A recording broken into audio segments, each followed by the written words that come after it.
हिंदुस्तान और पाकिस्तान के बीच अगर सरहद पर जंग खत्म हो गई, लेकिन डिप्लोमेट जंग जो है वो अब जारी हो गई। जहां हिंदुस्तान की जानिब से अब 32 कंट्रीज में जो है वो अपने डेलीगेट्स को जो है वो भेजने का काम शुरू किया गया, वहीं पाकिस्तान की जानिब से भी वो अपने एमपीज़ को अलग अलग कंट्रीज़ में जाएंगे, जहां वो हिंदुस्तान के बारे में बताएंगे और मसले कश्मीर पर बात करेंगे। यानी पाकिस्तान की जानिब से कहा गया है कि हिंदुस्तान की तरफ से जुल्म किया जा रहा है और वो मसले कश्मीर को लेकर के जाएंगे, जिस चीज़ के लिए इस समय वो हिंदुस्तान के साथ अपनी जंग लड़ रहे हैं।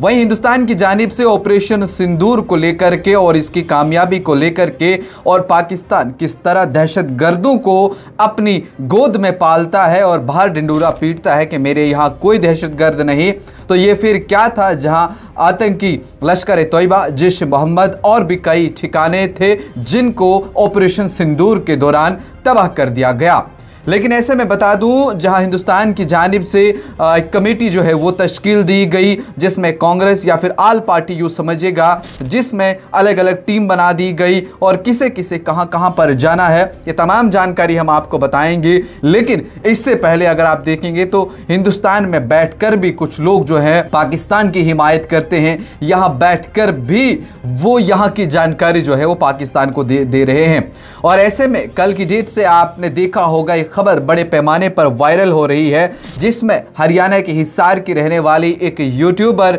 ज्योति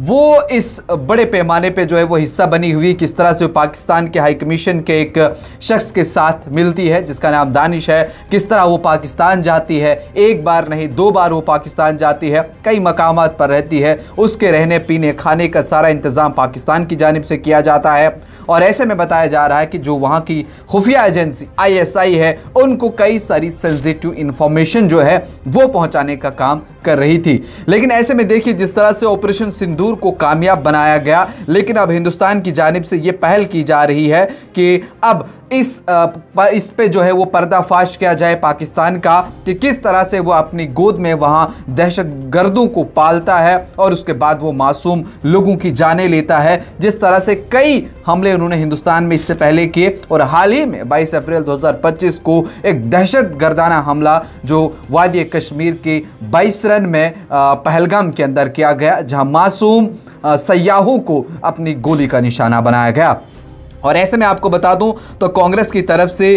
शशि थरूर है और भारतीय जनता पार्टी से रविशंकर प्रसाद हैं और JDU से संजय कुमार झा हैं और भारतीय जनता पार्टी से श्री बैजंत जो पांडा है वो है, और उसके अलावा DMK से जो है वो कनीमूज हैं, और उसके अलावा NCP से सुप्रिया सुले हैं, और उसके अलावा जो 7 डेलीगेट्स हैं जिनमें श्रीकांत एकनाथ शिंदे भी शिवसेना से हैं। और इनके साथ जो लोग हैं, इसके अलावा कुछ फॉर्मर मिनिस्टर भी हैं जिनमें गुलाम नबी आज़ाद का नाम जो है वो आ रहा है, और उसके अलावा MJ अकबर का नाम आ रहा है, आनंद शर्मा का नाम आ रहा है, मुरलीधरन का नाम आ रहा है, और भी कई सारे लोगों का नाम आ रहा है जो इस समय प्रेजेंट में पार्लियामेंट के मेंबर तो नहीं हैं, लेकिन इन्हें इस फहरिस्त में जो है वो शामिल किया गया है, जो बाहर जाकर के हिंदुस्तान की इस समय नुमाइंदगी करेंगे। और इसमें जो भारतीय जनता पार्टी के, मैं आपको बता दूं, जो बैजंत पांडे जी हैं जो भारतीय जनता पार्टी से है, जो कि 7 डेलीगेशन है जो अलग अलग मकामात पर जाएंगे, और इनके साथ कुछ और भी निशिकांत दुबे जिस तरह से हैं, और असदुद्दीन अवैसी हैं AIM के, और इनकी जो ड्यूटी लगाई है, इन्हें जाना है सऊदी अरेबिया में, कुवैत में, बहरीन में और अल्जीरिया में। और उसके अलावा जो सेकंड डेलीगेशन है जो जिसमें रविशंकर जो प्रसाद जी हैं और उनके साथ कुछ और लोग हैं, इन्हें भी जो जाना होगा, इन्हें फ्रांस, जर्मनी, इटली और डेनमार्क के लिए इन्हें रखा गया है। और जो तीसरा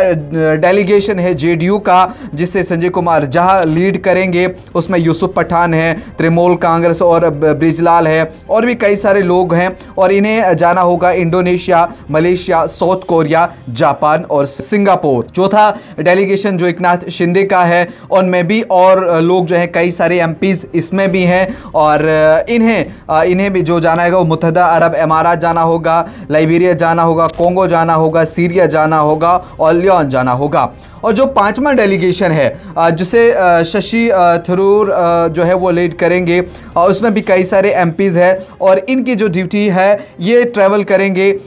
यूएस जाएंगे, पनामा जाएंगे, गुयाना जाएंगे, कोलंबिया जाएंगे और ब्राज़ील इनको जो है वह कंट्री दिया गया है। और जो छठा डेलीगेशन है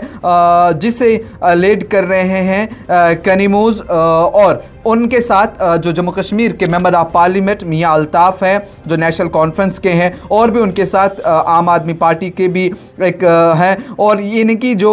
इन्हें जो कंट्री दी गई है वो स्पेन है, ग्रीस है, स्लोवेनिया है, लतीविया है और रशिया है। और जो सातवां डेलीगेशन है सुप्रिया सुले जिसको हेड करेंगे, और उनमें भारतीय जनता पार्टी के हैं और कांग्रेस के हैं जिनमें अनुराग ठाकुर भी हैं और मुरलीधरन भी हैं। और इन्हें जो जाना होगा वो इजिप्ट जाएंगे, कतर जाएंगे, इथोपिया जाएंगे और साउथ अफ्रीका जाएंगे। यानी कहीं ना कहीं बड़े पैमाने पर पाकिस्तान का जो है जो छुपा चेहरा है उसे बेनकाब करने के लिए इन तमाम जो 7 डेलीगेशन हैं अलग अलग कंट्रीज़ दी गई हैं। तकरीबन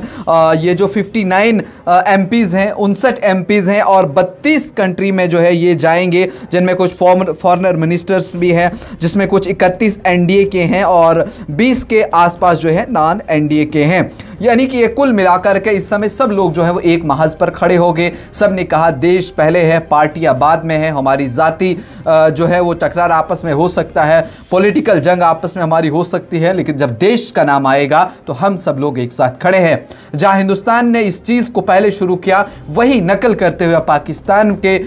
जो बिलावल भुट्टो है उनकी जानिब से भी एक टीम बनाई जा रही है जो वहां पर भी अभी डिंडूरा पीटेंगे, अलग अलग कंट्रीज में जाएंगे, उनके डेलीगेट भी, जहां वो मसले कश्मीर पर बात करेंगे और हिंदुस्तान पर कुछ इल्ज़ाम तराशी की बात करेंगे। और क्या कुछ आगे रहेगा, कब ये सब लोग जो है वो निकलेंगे, 23 मई को जिस तरह से कहा गया है कि डेलीगेशन जो है वो निकलेगा। फिलहाल इन चीज़ की जो है तमाम की तैयारियां चल रही हैं, आगे क्या कुछ होगा उस पर भी हमारी नज़र है। आपका क्या कुछ कहना है कमेंट सेक्शन में ज़रूर लिखिए।